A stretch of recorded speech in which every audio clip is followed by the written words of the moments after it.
ನಮಸ್ತೆ ಫ್ರೆಂಡ್ಸ್, ಇವತ್ತು ನಾನು ಸ್ವತಂತ್ರ ದಿನಾಚರಣೆಯ ಕುರಿತಾಗಿ ಒಂದು ಭಾಷಣವನ್ನು ನಾನು ನಿಮ್ಮ ಮುಂದೆ ವ್ಯಕ್ತಪಡಿಸ್ತೀನಿ. ಬನ್ನಿ ಫ್ರೆಂಡ್ಸ್, ಹಾಗಿದ್ರೆ ವಿಡಿಯೋನ ಆರಂಭಿಸೋಣ. ನನ್ನ ಪ್ರೀತಿಯ ಸಹೋದರ ಸಹೋದರಿಯರೇ, ಇಂದು ನಾವು ನಮ್ಮ ದೇಶದ 79ನೇ ಸ್ವತಂತ್ರ ದಿನಾಚರಣೆಯನ್ನು ಆಚರಿಸುತ್ತಿದ್ದೇವೆ. ಈ ಶುಭ ಸಮಯದಲ್ಲಿ ಮೊದಲು ಎಲ್ಲರಿಗೂ ಸ್ವಾತಂತ್ರ್ಯ ದಿನಾಚರಣೆಯ ಹಾರ್ದಿಕ ಶುಭಾಶಯಗಳು. ಭಾರತದಲ್ಲಿ ಸ್ವಾತಂತ್ರ್ಯ ದಿನವನ್ನು ರಾಷ್ಟ್ರೀಯ ಹಬ್ಬವಾಗಿ ಆಚರಿಸುತ್ತೇವೆ.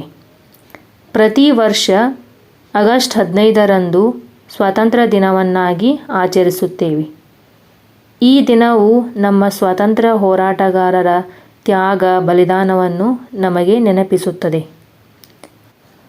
ಪ್ರತಿ ವರ್ಷ ಎಲ್ಲ ರಾಜ್ಯಗಳಲ್ಲೂ ಹಾಗೂ ಕೇಂದ್ರಾಡಳಿತ ಪ್ರದೇಶಗಳಲ್ಲೂ ಈ ದಿನವನ್ನು ಬಹಳ ಸಡಗರ ಸಂಭ್ರಮದಿಂದ ಆಚರಿಸುತ್ತಾರೆ.